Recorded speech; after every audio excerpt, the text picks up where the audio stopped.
They had me in Denver, Colorado, and we were making the largest billboard that had ever been made, and we did it on the side of a mountain in Colorado, and it said DNC, and the DNC stood for Destroys Unborn Children. I had the privilege of carrying up on that mountain the R. And now that was about 100 and some odd pounds, or at least it seemed like maybe even a ton that I was carrying up. Yeah, something like it was that. probably more. And somehow everybody was amazed that I could do that. Except it took me almost 3 hours to get where I was supposed to get. Everybody else was in the position about 2 days before.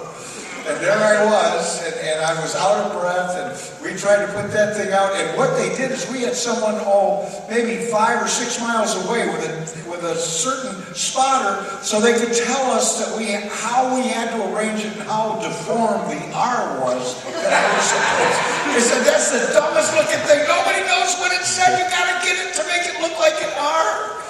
And so we did, and it was beautiful. It was beautiful.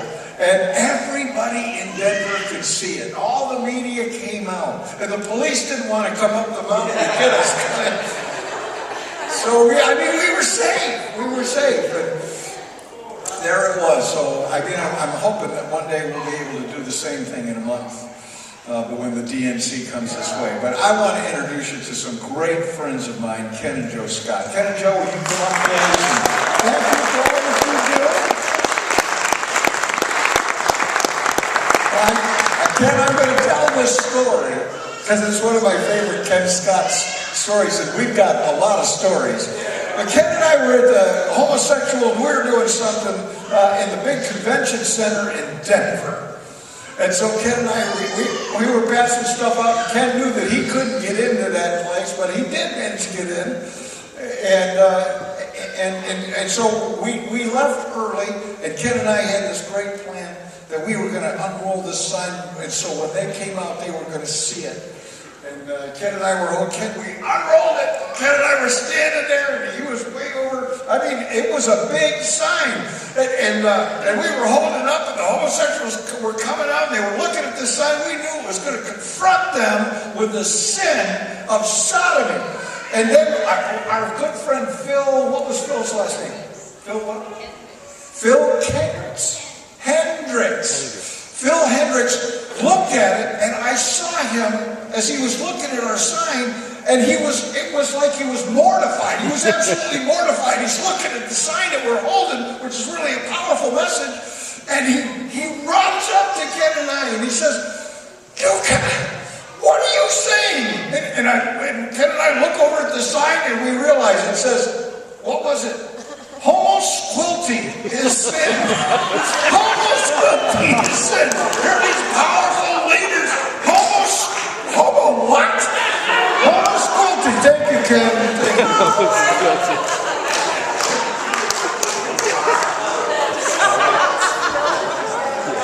That pretty much sums up our ministry. You heard Dale earlier in the week, and he was saying that before he started reading the Bible, he wasn't able to read very well. And I was one of those same type people, and it shows you right there's an example. I was dyslexic, and when you're dyslexic, you have a lot of problems. But I have to say, by God's grace, when I turn to Him, He's taught me so much, and I thank Him so much. And that's why I'm privileged. And then also, I would like to say, because of Flip and OSA and all that, that's how I met my wife. In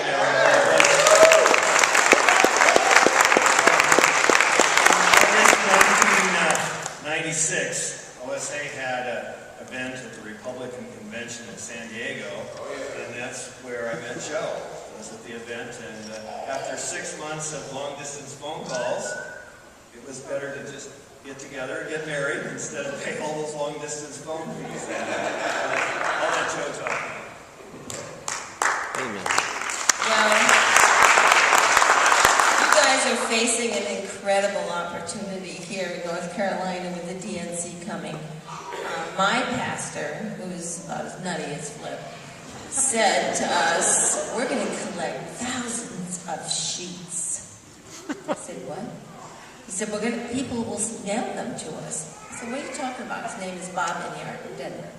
He said, we're going to collect queen-size sheets. Christians from all over the country are going to send them to us, and then we're going to sew them into this sign that he told you about. I said, I don't think anybody's going to send us queen-size sheets. He said, oh yeah, they'll send it. So they have to be here by July 25th. Otherwise, we won't have time to make this sign. So July 24th came, and we had like 17 sheets. And we have a guy in our church who just doesn't give up. His name is Doug McBurney, and he had been to every rag company in Colorado. And he finally found a company that took all the used sheets from hospitals and ripped them up into rags. But you could buy the sheets before they were ripped by the pound. I think it was 50 cents a pound, or it wasn't very much. So we raised the money that day, and we ran out and we bought thousands of pounds of sheets. Now, my pastor, you have to understand, always his life's dream has been to run a sweatshop. God, his wish. He collected, we had sheets, I'm not kidding, this high, pile beside it, twin size sheets, the kind of sheets you see on hospital beds, this high, a sewing machine, this high, 12 sewing machines, 12 piles. And he was like, watch it. And then he had Will Duffy, I think you remember Will Duffy. Will Duffy had this schematic in front of him, and he figured out how to make these letters. But the letters were so big, like that part of the R that he only carried part of the R. Tell the truth, Joe. He only carried, he has no idea. We laid these letters out in the gymnasium. These letters, I would be sewing like for hours and hours. I was thinking, maybe I'm making this letter go the wrong way. There was no way to know, because you couldn't lay the letter out. We had a gymnasium, and I would go down there with my part of the letter, roll the thing, have it hanging from the ceiling, down the wall, across the gymnasium, and up the next wall, just so I could see if I had sewn it right. A couple times I did it, and you want to cry. So we did that. Then we finally took them out to the football fields, and we'd lay them out and see.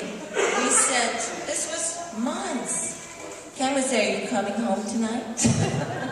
I'd say no. And you should see Bob Inyard. The stack would get this high, and he'd be like, oh wow, you need more sheets.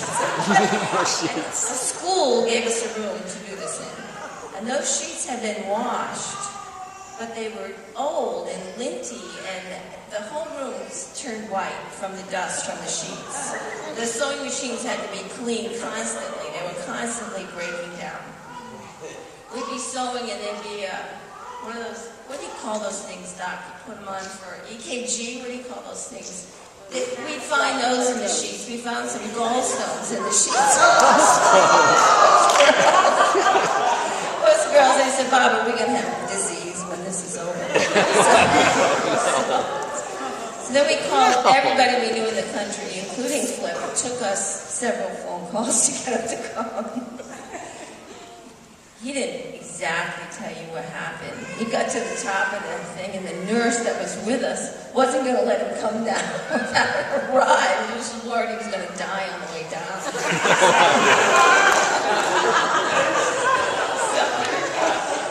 Those backpacks weigh between 60 and 90 pounds apiece.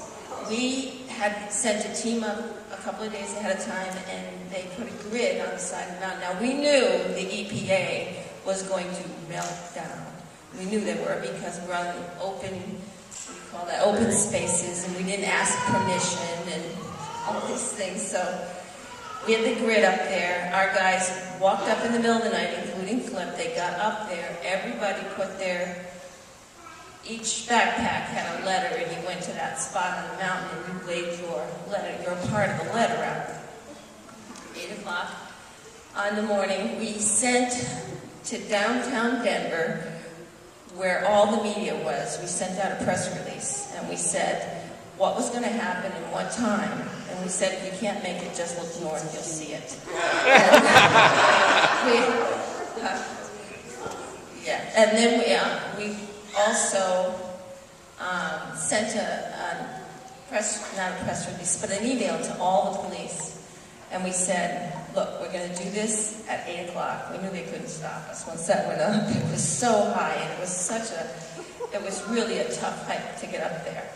The mountain was at a 45-degree angle, and this sign was 666 feet wide and 589 feet long, something like that. And the D and the N and the C were the biggest of all of us. So we sent this email to the police department, and we told them what we were going to do, and we said, we will take it down, and as we leave the mountain, we'll clean up the mountain, because we're used to cleaning up after liberals. So we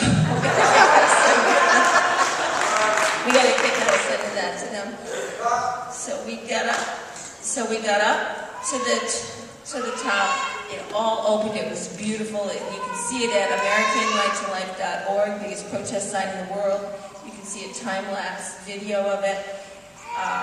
Like Flip said, the police were at the bottom of the mountain arguing who was going to have to go up the mountain to take it down. And this one woman, she comes and she's got a trailer behind her car, and she is hot. She's really angry. She gets out of the car. She gets her llama out of the trailer, and she tells the police, do you see my llama? Do you see this llama? My llama's a wreck because of what they're doing. I wouldn't stop laughing. It was funny. So the police had to walk away, calm down, and come back and deal with the llama. But you know what? It was when God told us that God was going to show up.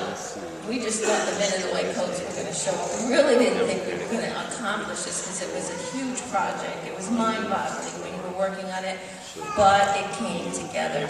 And when it did, it affected people around the world. It was great.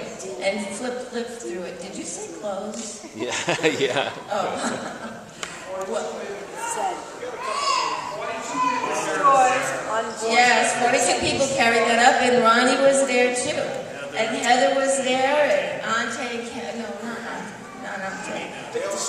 Dale Socia was there. Man, that was a few years ago. Dale was tough back then. I could not believe that. He was up and down the mountain like this.